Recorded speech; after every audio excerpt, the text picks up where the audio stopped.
E aí, tudo bem? Aqui é o Igor Pinheiro do Inova Civil e a gente está indo gravar agora uma entrevista com o Enio Leão.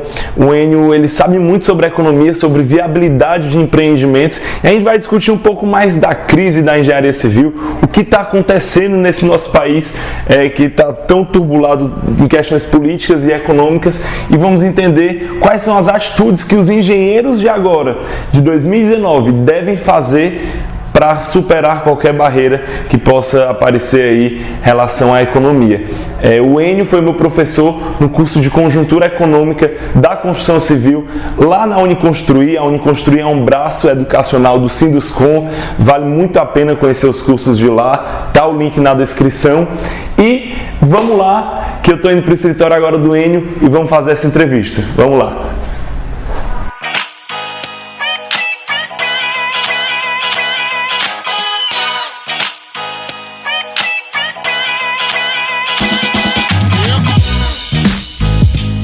Muito interessante dessa entrevista vai ser mostrar que a economia ela é cíclica. Então, às vezes a gente está num período de baixa, só que existem alavancadores para realmente ir para o pico mais da curva econômica.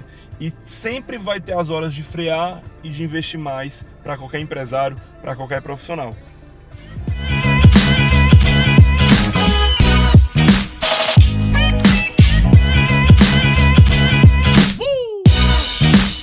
E aí, tudo bem? Aqui é o Igor Pinheiro do Inova Civil e hoje eu estou aqui com o Enio Leão. Enio, um prazer estar aqui. Prazer. E o Enio, ele ministrou um treinamento de conjuntura econômica no qual eu fiz parte, eu achei muito bacana e realizei o convite. Ele topou para falar um pouco da economia e quais são os impactos que existem na economia no nosso setor, que é tão atrelado aí à política e à economia, que é o da construção civil. Então, Enio, um prazer estar aqui. Obrigado. Eu queria que você primeiramente se apresentasse aí, para quem não te conhece. Eu sou Enio Ari Leão, sócio da Ari Leão Investimento, Ari Leão Consultoria Empresarial e também da Conceito Investimentos. São duas empresas com viés diferentes. A Ari Leão assessora empresas de diversos setores, especialmente um setor muito forte para a gente é o da construção civil. E na Conceito Investimentos a gente ajuda as pessoas a investirem o recurso da pessoa física. Certo. Então são negócios complementares. O setor da construção é um setor que a gente atende já há bastante tempo. É um setor que a gente acredita porque grande parte da riqueza do mundo, na verdade, está em imóveis. A gente ouve falar muito em bolsa, renda fixa e tal, mas a riqueza do mundo está no setor imobiliário.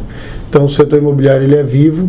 Num país como o Brasil, que tem uma necessidade de investimento de infraestrutura e também um déficit habitacional muito relevante, a gente vai continuar vendo investimento durante muitos anos. Então, é algo que, obviamente, é cíclico, como tudo na economia, mas é de longo prazo um setor que vai continuar demandando muito investimento e tem um impacto muito forte na economia, porque ele é um gerador de emprego, é um gerador de riqueza, ele tem um efeito de capilaridade muito grande. Na verdade, quando eu construo um prédio, eu estou mexendo com vários setores diferentes, eu estou importando, eu estou usando minério, eu estou utilizando petróleo, então eu utilizo vários setores que às vezes a gente nem percebe que fazem parte. E especialmente eu estou empregando muito, né? Direto e indiretamente, né? Direto e indiretamente. E principalmente no Brasil, o setor principal, a principal indústria que gira a roda do Brasil é o da construção civil, justamente pelos empregos diretos e indiretos. E isso atrela muito a economia com a construção civil, porque no momento em que a economia está bem, o pessoal fala que a construção civil é a primeira a sentir, mas também é a primeira, quando tem na crise, a sair da crise. E eu queria que você dissesse um pouco qual é essa relação da economia, da geração de crédito, com o setor da construção civil, que o engenheiro civil tem que se atentar naqueles indicadores econômicos para saber, não, essa é a hora de eu botar o pé no acelerador, no freio, de eu fazer qualquer tipo de investimento mais arriscado ou não. Ótima pergunta. O setor de construção, primeiro, ele é um setor muito grande, né? Então eu tenho que analisar o setor que eu estou, o subsetor que eu estou dentro do setor de construção civil. Então eles têm respostas diferentes. Por exemplo, se eu estou no setor de infraestrutura, eu tenho basicamente dois financiadores. O governo, em vários níveis, né? Federal, estadual, municipal, e eu tenho investidor privado. O investidor privado, ele normalmente é decorrente de alguma relação com o poder público. Então eu tive alguma concessão, alguma PPP, uma privatização. Então eu tenho que olhar para esse movimento, eu tenho que olhar o movimento da capacidade de investimento do governo ou os projetos de transferência de investimento que o governo faz. Então esse tem uma relação que ele anda um pouco menos relacionado ao crescimento da economia, muito mais com o gasto do governo. Quando eu falo em incorporação, eu estou falando basicamente no crédito. Então eu tenho que ver a capacidade de crédito do país naquele momento. Então o setor da construção ele é um setor que necessita do crédito, porque os valores são muito altos. Normalmente a casa própria é o maior investimento que a pessoa faz durante a vida inteira. Então ele responde muito rápido à atividade econômica. Então agora a gente espera que a gente esteja no retorno de atividade econômica, então a gente deve ver uma elasticidade muito forte. Normalmente o setor da construção civil tem uma elasticidade maior do que 1 em relação ao PIB. O que é isso? Se o PIB cresce 1%, a tendência é que o setor de incorporação, principalmente, cresça mais do que 1%. Isso vale para o setor da construção civil como um todo. A gente teve um movimento ainda mais forte nesse último ciclo, porque um dos grandes causadores da crise foi a redução do investimento do governo em obras, decorrente de Lava Jato, etc. Então, se você olhar o PIB do Brasil nos últimos anos, que foi bem ruim, e olhar o PIB da construção foi ainda muito pior. E rebateu extremamente no PIB. No PIB como um todo. É um efeito, um reflete o outro, né? Então, a gente deve ver agora nessa recuperação também uma sensibilidade maior do que 1. Ou seja, se o PIB cresce 1, esse ano a gente imagina que ele cresça entre 2,5% e 3%. Então, a gente já deve ver, a gente já tem projeção aí do Bradesco, por exemplo, falando que o PIB do Brasil, o PIB da construção civil esse ano deve ir a 4% e próximo ano a 5%. Então a gente sim deve sentir um retorno muito forte. Então essa correlação ela é muito interessante e você quando vai fazer um investimento, você tem que olhar como um todo o setor, mas você também tem que ter atenção em olhar o seu subsetor. Tanto no que a gente falou sobre o setor da atividade econômica, quanto regional. Sim. O movimento regional também é muito diferente. Nesse ciclo de crescimento que a gente viu no Brasil, ali, final da década de 2000, começo da década de 10, ele foi um crescimento muito motivado pelo Nordeste. O Nordeste cresceu muito, porque a gente teve muita transferência de renda. Nesse ciclo novo que a gente vai ver, a gente deve ver um movimento menor em relação a isso. Porque a gente vai ver menos o governo transferindo renda, simplesmente porque o governo não tem dinheiro para transferir renda. Então, a primeira retomada da economia deve vir do investimento privado. E o investimento privado, normalmente, ele acontece primeiro no Sudeste, especialmente Sul, e o Nordeste tem boas oportunidades, mas ele depende ainda de uma retomada mais firme da economia, porque são menos oportunidades, né? Ah, legal, bacana. E se o setor privado ele vai ser, de certa forma, quem vai alavancar a economia de primeiro ponto agora, muitos empresários devem estar pensando, com que dinheiro eu vou realizar esse investimento para conseguir voltar aí a rodar girar do Brasil. Esse empresário que está pensando isso, grandes e pequenos empresários, independentemente aí da escala, quais são as possibilidades que ele pode ter de obtenção de capital para investir e depois vender o projeto na planta ou algo do tipo? Vamos lá, sempre tentando separar o setor, né? A incorporação é mais claro, né? A gente tem lá, é um setor que se alavanca muito, a gente tem que ter muita atenção com isso. Quando eu me alavanco, a gente tem que lembrar que o risco não é sobre o dinheiro que eu coloquei, é tomar dinheiro emprestado. O meu risco é sempre relacionado não ao capital que eu coloquei, mas ao capital empregado no projeto como um todo. Então as pessoas têm, por exemplo, eu vou fazer um prédio, eu faço uma permuta no terreno, eu tomo financiamento bancário, o meu risco é pequeno, eu vou colocar pouco dinheiro no projeto. Não, o seu risco é todo aquele capital empregado, porque se o projeto der errado, você vai precisar responder para o dono do terreno, você vai precisar responder para o banco que ele financiou. Então, esse é um setor que naturalmente se alavanca. A gente tem que ter muito cuidado na viabilidade para entender que depois dessa alavancagem, considerando o risco do projeto como um todo, ele ainda é viável. Então, pensando aqui em quais formas de viabilizar para os investimentos em terra, basicamente permuta. No caso de financiamento imobiliário, a gente tem regras aí para Minha Casa Minha Vida, SFH, SBPE, então existem linhas aí que já são bem conhecidas. Quando a gente vai para o setor de prestação de serviço, obras públicas ou mesmo obras privadas, o meu capital investido é diferente. Na verdade, o meu capital investido ele se divide em equipamentos, pessoas e fluxo de geração e capital de giro. Equipamento, eu tenho linhas de crédito aqui no Nordeste, BNB, no Brasil como um todo, BNDES, bancos privados que podem financiar essa compra dos equipamentos. Então, se você consegue realmente utilizar esse equipamento, normalmente a rentabilidade é interessante, mas nunca deixe de comparar com o aluguel, porque se você tiver incerteza sobre a utilização do equipamento, muitas vezes o aluguel que parece mais caro, o custo efetivo dele é mais baixo. Porque lembre que quando você está com a máquina parada e ela é sua, você está pagando sobre aquele capital empregado. Sim. Quando você aluga, não, você só paga enquanto você está usando. Depois de comprar equipamento, aí você tem pessoas, que você tem que colocar pessoas na frente, porque é um setor que envolve muita inteligência. Então você tem que contratar a pessoa para ir brigar pelo contrato, para fazer um orçamento legal, ganhar o contrato e executar. Então eu tenho esse custo na frente e tenho também o custo de colocar a obra para funcionar. Normalmente eu tenho mobilização e tenho também um descasamento de fluxo de caixa que o meu cliente me paga. Então é importante que o empresário faça essa conta com atenção. Crescer é bom, mas crescer rápido demais é um dos principais motivos de problema nas empresas. Então você sempre tem que estar fazendo a conta de eu tenho capacidade, eu tenho capital financeiro. Nada adianta você comprar uma Ferrari e botar o pneu de um Fusca, né? A base totalmente... Não vai funcionar. A coisa não vai andar, você vai ter um investimento que não vai ser bem otimizado. Às vezes é melhor você comprar um Gol e colocar o pneu adequado, colocar um piloto adequado para dirigir aquele Gol, do que colocar um cara que não sabe pilotar uma Ferrari. Muita gente, muitos consultores, empresários, eles acabam pensando só na segunda fase da execução como algo de um custo alto. Sendo que no momento em que você faz um planejamento bem feito, por mais que o custo inicial ou global seja um pouco mais alto, o risco despenca.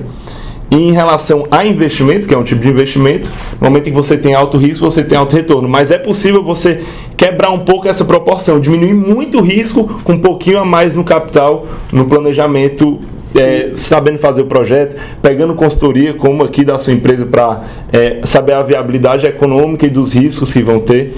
Esse ponto que você colocou eu acho muito interessante, porque a relação risco-retorno é uma relação que existe sempre. O problema é que às vezes eu aceito um risco desproporcional ao retorno que eu estou correndo, que eu vou ter. E o exemplo que eu sempre dou é o exemplo dos cassinos de Las Vegas, não sei se você conhece. Os cassinos de Las Vegas são fantásticos, né? Um investimento de 500 milhões, já teve cassino de $1 bilhão, principalmente em Macau, que são filiais lá. Eles gastam 7% do valor do investimento em projetos. Por quê? Porque logística num cassino daquele é a parte mais importante. E o ponto principal, uma vez construído, planilha aguenta tudo. Eu posso errar, posso fazer de novo, meu CAD eu faço quantas vezes eu quiser, meu BIM e outras coisas. Mas no dia que eu coloquei o primeiro prego, eu só vou executar. Então, quando você compara com o gasto de projetos nos projetos, principalmente aqui no Brasil, a relação é muito desproporcional.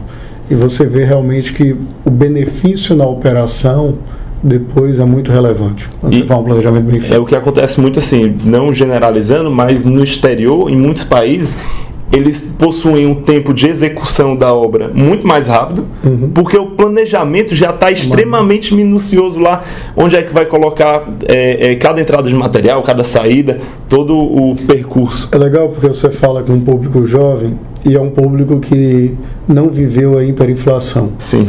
E às vezes a gente tem dificuldade de entender por que as empresas no Brasil tendem a querer fazer tudo tão atropelado. Porque ainda é uma memória daquele período que a gente tem que quebrar em algum momento. Então, quando as empresas que ainda são lideradas por pessoas que viveram esse momento, era muito importante você ser rápido. Porque você não sabia qual era o Brasil daqui a 6 meses. Se você tinha a oportunidade, o banco estava ali disposto a lhe dar dinheiro para executar uma obra, você tinha que executar amanhã. Se você não executasse amanhã e fizesse depois da manhã, o custo do cimento já era outro. Então, a gente continua com essa visão. Então, a gente precisa mudar, entender que a obra começa na planilha, no projeto. Ela não começa quando eu faço o primeiro buraco.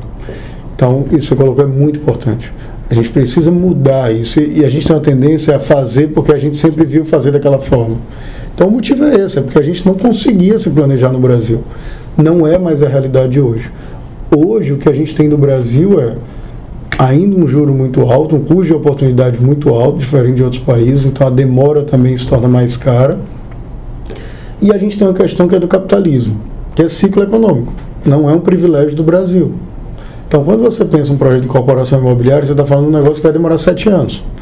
Invariavelmente, dentro de 7 anos, você tem vários momentos de um ciclo econômico. Então, não dá para imaginar que você vai fazer um ciclo econômico, um projeto, e todo aquele ciclo vai ser de crescimento, ou todo aquele ciclo vai ser de depressão ou de recessão. Então, você tem que entender que isso faz parte do negócio e tem que entender essa relação risco-retorno. Porque tem muito pessimista de plantão, né? Que até foi citado no treinamento, que eles enxergam muito que nunca vai voltar uma época de bonança. Tá? Que não, estamos aqui na crise, o Brasil é o país da crise e vai acontecer isso para sempre. Só que a economia é cíclica. Uma hora está lá embaixo, uma hora sobe. O que eu digo é que do capitalismo, não é o Brasil, tá? O Brasil não difere tanto do mundo. A gente tem que achar que o Brasil é único. Não é. O capitalismo, ele vive em euforia e depressão sempre. Então, ou a gente está muito otimista ou a gente está muito pessimista. A gente tem que entender que são ciclos e a gente precisa nem ser o mais otimista, ou seja, investir tudo ao mesmo tempo quando as coisas estão bem, porque eu estou usando uma expressão bem antiga, colocar todos os ovos no mesmo cesto. E nem entender que quando eu estou num momento de recessão ou de depressão, o mundo vai acabar. Faz parte do ciclo econômico esses ajustes. Legal. E pegando também parte em relação à execução e planejamento, pode-se ver que os engenheiros mais antigos, eles são muito bons ali na construção, na execução e em resolver problemas, ser uma pessoa desenrolada, sendo que se eles pecam no planejamento, pode ser um ponto aí da entrada do pessoal mais novo que está entrando na engenharia, mostrar o diferencial que o planejamento pode ter dentro da construção. Porque o empresário, independentemente da idade, ele vai olhar o resultado.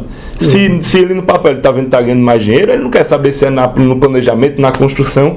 E se o público que está entrando agora, que quer uma oportunidade, vê o planejamento como uma ferramenta de resultado, pode ser um potencial de diferenciação aí. Sem dúvida, hoje é muito mais fácil planejar, né? Antes você fazia na mão. Hoje você tem sistemas que uma pessoa consegue planejar um prédio, ver como é que aquele prédio vai ficar, como é que ele vai ser discutido, de uma maneira muito mais barata e mais rápida. Então é muito mais fácil você tendo esse conhecimento de simular. Sim. De inovar, de testar, de novo, planilha aguenta tudo. Eu testo, não deu certo, eu recuo. E é muito bom, colocando que você colocou muito bem, unir conhecimento com experiência. Porque os dois têm muito a agregar. Sim, no momento, não pode pensar que uma pessoa que está há mais tempo no mercado não é atual, porque essa experiência ela conta muito para ter casos que a escola não ensina, né? Que cursos não ensinam. É importante quem é experiente se obrigar a se reciclar. E é importante para quem tem uma boa tecnologia, mas está começando a se obrigar a adquirir experiência. Show. E a experiência você não precisa viver a situação. Muitas vezes você pode aproveitar os erros, o aprendizado de outras pessoas para melhorar mais rápido. Show. E agora eu queria que você desse o último recado final para o engenheiro civil que está assim meio receoso, porque em 2015, mais ou menos, a gente sabia, ainda vai vir um período de crise aí grande. Em 2019, o pessoal ainda não sabe se vai ter a retomada, o que está acontecendo. O futuro está extremamente incerto. Então, qual é a sua visão sobre o futuro para que o engenheiro que está ali do outro lado, universitário, possa entender o que pode acontecer? Claro que futuro não é uma coisa certa, é incerto, mas os indicadores, eles estão afirmando mais ou menos o quê? A gente deve ver uma retomada da economia. A economia deve voltar, não vai ser um crescimento como a gente viu lá em 2009, 2010, que a gente teve uma retomada muito forte, rápida, mas sim a gente deve ver uma retomada de investimentos, especialmente para o setor de construção civil. Se um programa de concessões, de PPPs crescer rápido, a gente vai ver muito investimento em infraestrutura. Mas o mais importante para a pessoa que está entrando no mercado de trabalho, já está nele, é cada vez se tornar mais competente, estudar mais, se dedicar mais, porque para o profissional bom, independente do momento de mercado, sempre vão existir oportunidades, porque as coisas estão mudando muito rápido. Primeiro, diminuiu a demanda por número de pessoas, vai diminuir, porque cada vez mais uma pessoa tem a produtividade de várias, né? Principalmente com tecnologia, mas a pessoa que consegue unir tecnologia com experiência, consegue estar o tempo todo se reciclando, consegue aceitar que sempre tem algo novo para aprender, essa é uma pessoa que o mercado sempre vai precisar, independente do que acontecer. Legal, bacana. Então, viu aí, né? Eu queria agradecer aqui o seu tempo, que eu tenho certeza que foi muito útil aí para quem assistiu. E você já sabe, se você gostou do vídeo e quer mais vídeos como esse, curte, comenta e faz o que você já sabe o que tem que fazer. E estamos aqui, a gente se vê no próximo vídeo. Um grande abraço e até mais. Valeu. Um abraço, até mais. Tchau. Valeu.